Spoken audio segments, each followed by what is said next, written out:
Welcome to the AEN Stories channel. I've always said a good house is just stubbornness turned into rectangles. You take plans, lumber, bolts, a little math, and a lot of patience, and you build something that keeps the wind where it belongs. My name's Ben Harris. 45, contractor, owner of a small outfit called Harris Build Restore, 3 trucks that run most days, a crew that'll outwork your CrossFit class, and a coffee thermos that could be charged with over-caffeination in several states. We do kitchens that stop fights, decks that save marriages, and the occasional new build when the bank decides we're cute again. If you drove past our yard a year ago, you'd have seen pallets of pavers stacked like optimism and a sign that said Harris Build Restore, built right or built again for free. The joke, of course, is that I have never built anything twice for free. I build it right or I don't sleep. That's how my father taught me. He gave me a hammer before I had opinions, then told me opinions are just measurements you haven't checked yet. For a long time, I believed I had the best partner a man could ask for. Nicole, my wife, an interior designer with a mood board for every season and a Pinterest account that could topple governments. She had an eye like a laser level. A simple room would stand straighter after she stared at it. We used to joke I framed the bones and she dressed them so neighbors would talk.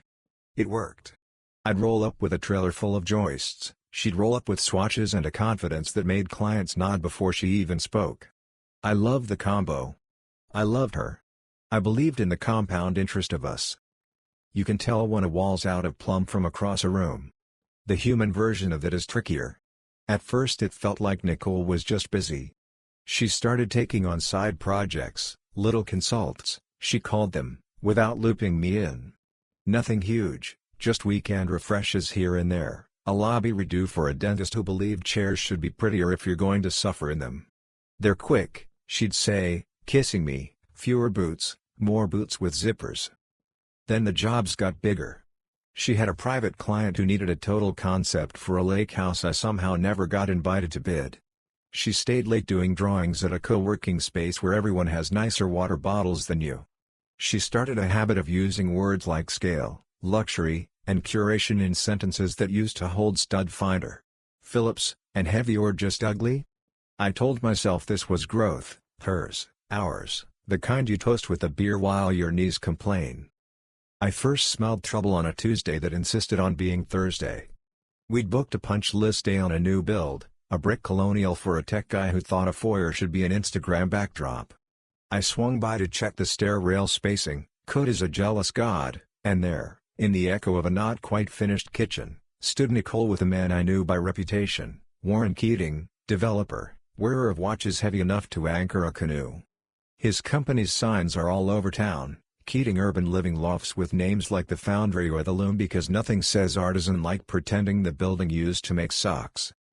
He had his hand on a set of plans that weren't ours.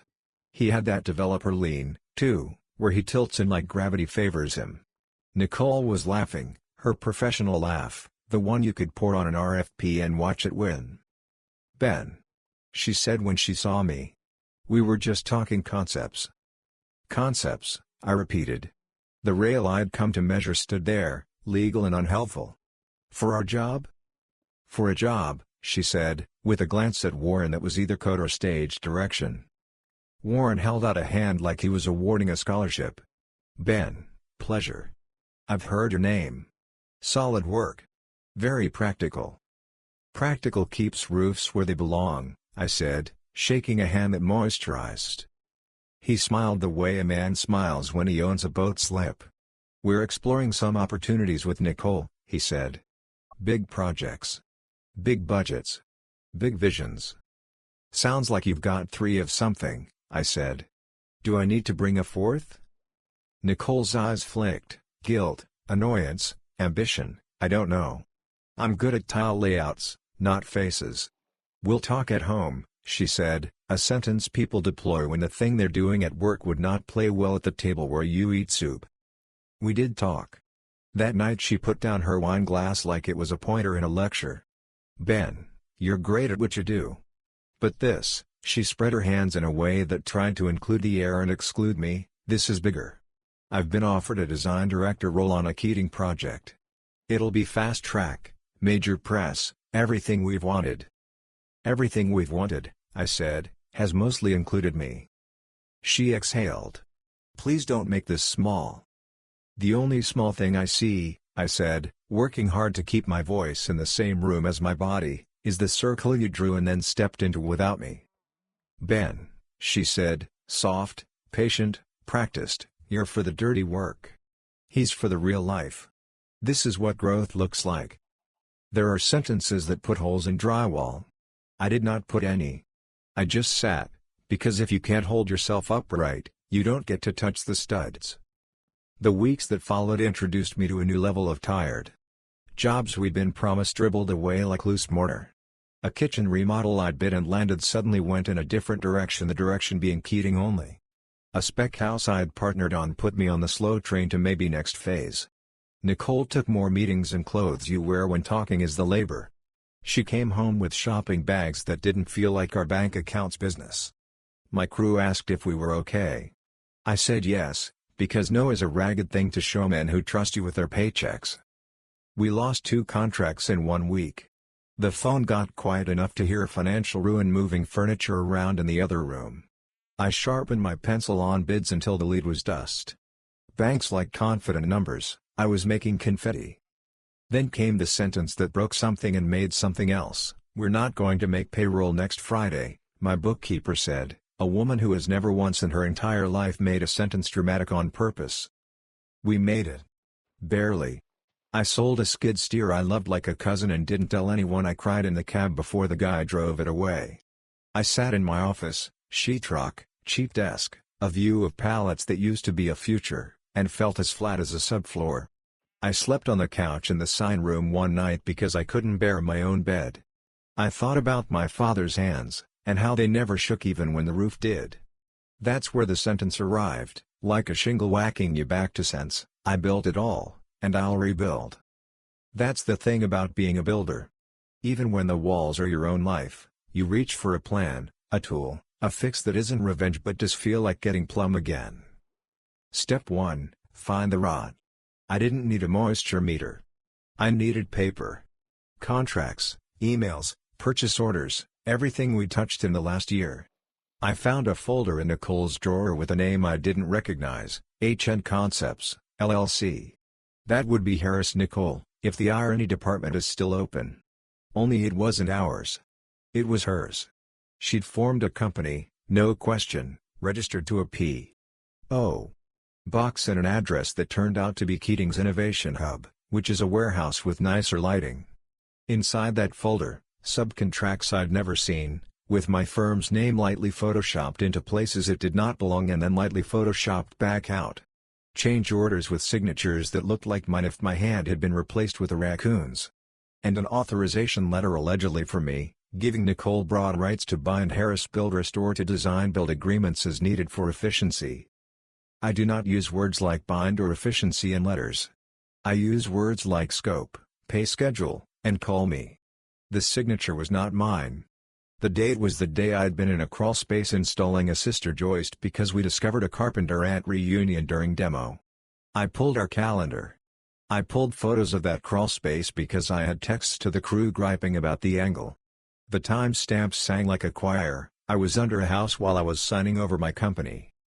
Deeper in the stack were proposals to Keating where Nicole had used my license number to qualify bids her new LLC had no right to qualify. There were emails where she called me old school, reputation only, and not a fit for the new caliber. But he can carry the permits for us, she wrote once, like I was a donkey in a tool belt. I scanned. I copied. I laid it all out on my office table, the same table where we'd eaten pizza off blueprints and picked cabinet pulls like we were playing a game. The paper looked like evidence because it was. I'm not a lawyer, but I can read a stud schedule, and these studs didn't line up. She came by the yard one afternoon in a car I couldn't afford, wearing sunglasses you buy with somebody else's money. You look tired, she said. You should consider yoga. I considered not being robbed, I said, calm enough to worry myself. I tapped the stack. You forged my signature. Her mouth did a little shrug. Don't be dramatic. You used my license number on bids we didn't bid. Everyone does that. Everyone, I said, does not. She leaned against the door frame like work was a set. "Ben, you will not sue. You don't have the money. You don't have the stomach. And you don't have the PR. Keating has a legal team that makes judges blush. He'll loan you and then send you a thank you basket for the privilege. Be practical. Let me go. You do the dirty work. Let us handle the life." There are times to argue and times to pre-drill. I nodded like I was agreeing, because sometimes you have to let a person talk themselves off your property in their own voice. I made 3 phone calls that night, one to a lawyer who doesn't smile, one to a reporter who does her own math, and one to a friend who runs a little investor group in town and hates being embarrassed. I also called my crew. We met in the yard at dawn, and I told them exactly what I could. "If you see a job walking out of our house in my clothes, holler. We're not turning wrenches on anything we don't get paid for, and we're not bad-mouthing anyone while we do it. We're going to build our way out of this, but today we're going to document." The lawyer took my stack, frowned at it the way a man frowns at a wall you know hides bad wiring, and said, "File for an injunction to stop her using your license and mark. Report the forged signature to the county attorney. Notify the board about license misuse. And if you feel theatrical, hold a meeting where theatrics are expected." He meant investors. He meant press. He meant light. The reporter, Erin, city desk, a woman who can smell puffery through a screen, asked one question: "Can you prove it?" I told her I could prove my signature was under a house the day it signed a contract. She said, "That's a paragraph," and asked for 2 more. The investor friend, Marcus, sounded too awake for 11 p.m. "People keep whispering Keating's bleeding budgets," he said. "You got something that would make my associates rethink where they place their money?" "I've got something that will make them rethink where they place their pens," I said. We scheduled a progress review with Keating's Capital Partners for a Tuesday morning. Progress reviews are the theater where developers pretend to have budgets and investors pretend to have patience. I asked for 10 minutes on the agenda under construction realities. Then I invited the reporter as local business media. I walked in with my good shirt, a PowerPoint I'd sworn I'd never use, and the confidence born of a man who has found the rod and brought a sawzall. Keating opened with renderings glossy enough to butter toast. He said words like activation, elevated, and synergy so often I worried for his verbs. Nicole presented finishes, a palette that looked like the last 5 stylish restaurants you went to. The investors nodded. Their watches nodded with them. Then it was my turn. I clicked to a slide titled Due Diligence, Licensure Authorizations. Boring on purpose. Small housekeeping, I said. This project's bids and change orders reference a contractor's license. My license used to qualify work under a different LLC. That's not allowed. Also, this letter I held up the authorization in a plastic sleeve because I know drama works when it tells the truth, is not mine. And here's me, timed and dated, under a house when this letter was allegedly signed by me in your office. I clicked. On the screen, a photo of me sideways in that crawl space, covered in the kind of dust that testifies. The timestamp matched the forged letter. A murmur went through the room like a gust that wanted to be a wind. I kept my voice steady. I've filed an injunction. The board has been notified. The county attorney has copies. If investor capital is being deployed based on unauthorized signatures, you'll want to correct that before it gets cited. Nicole opened her mouth. Keating put a hand out in that way men do when they're asking a woman to let them keep the wheel. "Ben," he said, volume set to soothing, "there's no need to wear tactical missteps." "Fraud," I said, friendly. "The word you're looking for is fraud. Tactical missteps are what I call it when a beam shows up 2 inches shy." Erin, bless her, scribbled like a person getting hazard pay. One investor, Ty Luz, cleared his throat with the kind of sound men make when they're about to move money. "Mr. Keating," he said, "is this an isolated incident?" "Absolutely," Keating said. "Show me the partnership agreements authorizing Ms. Harris to use his license," another said.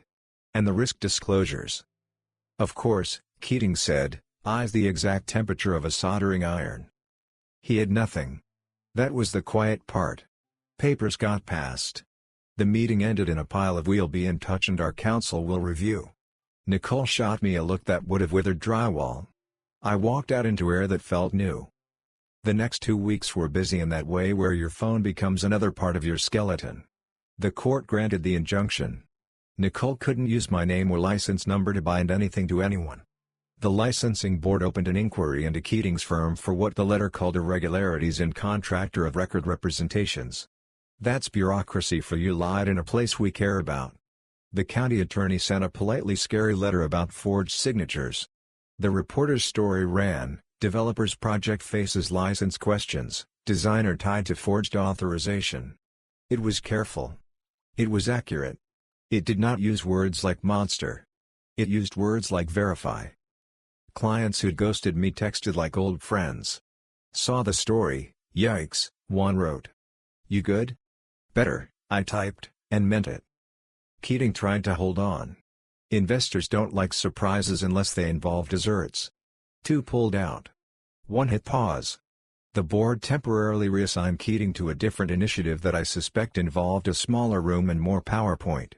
The city, which smiles at ribbon cuttings and frowns at fines, frowned. As the project wobbled, I got a call I didn't expect, a regional developer I respect, the kind who still shakes hands like it means you both have to show up, asked if I could meet. "We've got a mid-size build," he said. "Townhomes, 24 units. We want clean. We want on time. We want a guy without a yacht. You interested?" "I am emphatically yachtless," I said. "I'm also available." As for Nicole, my lawyer handled that. We divorced with a stack of papers so thick my stapler filed for workers' comp. She faced a civil suit she settled before it became a court date she couldn't make cute. She filed for bankruptcy 2 months later. I did not celebrate. I also did not send flowers. Some endings are just ends. On a Saturday morning with the kind of spring light that makes lumber look like it's auditioning for a magazine, my crew and I stood on a bare lot with stakes, strings, and fresh optimism. I'd signed a new contract the day before, fair numbers, honest timeline, clauses that read like adults wrote them. I ran my hand over the grate and could feel the house in it the way a sculptor pretends to feel a statue in a rock. "We're back," I said. The guys nodded. One of them, Luis, who measures once because he measures right, grinned. "We never left, boss," he said. "Fair point. When your life blows over, you get to pick what you keep." I kept work. I kept my father's hammer. I kept the habit of telling the truth, even when it made me feel like a man arguing with a bulldozer. I did not keep the sign exactly as it was. A friend painted a new one, same blue, cleaner type, and a new line beneath the old promise. It reads, "Harris Build Restore, built right. Built honest." 2 sentences. 1 life. That summer I started building the thing I'd promised myself at 19 and then put off because invoices multiply faster than dreams, a house for me. Not a mansion. Not a statement. Just a place where light lands in the right places and you can hear your own thoughts without the echo. 3 bedrooms, 1 for guests, 1 for an office, 1 in case my nephews show up sticky with ice cream and sleep. A long porch because conversations belong outside when the evening's forgiving. A kitchen island big enough to lay out plans and pies. White oak floors that will take a beating and forgive. Nothing the internet will fight about. Everything I can keep clean. People came by the site like it was a sitcom set. The town loves a comeback. My mother brought casseroles and judgment for anyone who needed it. My crew worked my house on Fridays the way we always do, slower, happier, and with more debate about nail guns than necessary. A couple of clients asked if I was sure the island should be that size, and I told them, gently, that in this one house the designer has a tool belt and the tool belt gets the last word. I saw Nicole once in the grocery store, 3 aisles over, comparing olive oils like you can taste ambition. She looked at me. I looked at her. We did the nod you do when you used to share a life and now you share a zip code. I didn't feel anger. I felt like a man who'd had a cast taken off, tender, sure, but free to bend. When the house was done, paint drying, grass trying to be brave, porch swing hung with a margin of error I'm comfortable with, I stood in the doorway at dusk and said thank you to the space, which is a weird habit I have and I don't care who knows it. Then I invited everyone who had held a tool or a sentence for me that year. We grilled meat like at Otis. We opened cheap beers and told expensive jokes. My mother cried exactly once. Marcus from the investor group brought a bottle of something I can't afford. Erin from the paper came, too, and we forbade her from taking notes. We watched the sun go down on a day that had the decency to behave. Someone called out, "Speech." Because we are a culture that loves to watch men talk who'd rather nail things. I said, "I built this with the same hands that built the problems. That's the deal. We break things. We fix them. Sometimes we're the thing. Thanks for not letting me forget where the level is." People clapped because they're generous. Then we ate cake. Business picked up, not because of the article or the drama, really, but because the town realized I didn't fold. The new townhome contract led to another one, a small school refurb that let us show off how nice a hallway feels when it stops echoing like a gym. We took fewer jobs, bid tighter, slept more. I added a line to our estimates that says, in plain English, "We won't use your money to pretend." People like that more than I expected. Sometimes I drive past Keating's half-started palace, the one with the billboard still promising elevated living. The scaffolding stands there like a confidence trick that forgot its lines. Rumor is he's pivoted. He'll land somewhere. Men like that have parachutes in their desk drawers. I don't wish him ill. I wish him code compliance. What do you keep from a year like that? Paperwork, for one. I am the Moses of documentation now. My contracts are so clear they could double as children's books. I also keep a new respect for the county clerk, a woman with a stapler that could end wars and a memory no one pays enough for. Mostly I keep the sensation of standing in my doorway in a house I built for myself after a year that wanted me to move into bitterness and pay rent forever. If you're looking for a moral, people always are. Here are 3, short as a punch list. 1. Measure the people you love against the truth, not the plan. Blueprints lie. Joyce Stoned. 2. Write it down. Sign it. Date it. The paper remembers when you misremember on purpose. 3. When someone says you're for the dirty work, thank them. The dirty work is the real life. The rest is renderings. These days, my mornings start early again, with coffee that could cut a nail in a walk around a job site where the ground tells you what it wants if you stop telling it what it should be. I still carry my father's hammer. It's scuffed to the point of perfect. The crew shows up between 7 and 7-ish, because this is a democracy until we're pouring. We argue about whether joists are the ribs of a house or its sense of humor. We install windows level enough to make the sunsets look like they care. At night I sit on my porch and listen to this house settle into itself. Wood does that, sighs a little, adjusts, remembers it used to be a tree. I think about Nicole, and I hope she finds a room she can love without changing everything in it. I think about Keating, and I hope he reads a code book cover to cover one day without skipping the boring parts. I think about my crew, and I hope their kids grow up thinking the smell of cut lumber is just what mornings smell like. And sometimes I think about the bank account that looked at me and said seriously? And the weeks I didn't know if the lights would stay friendly, and the moment I said, I built it all, and I'll rebuild. It wasn't a roar. It was a promise.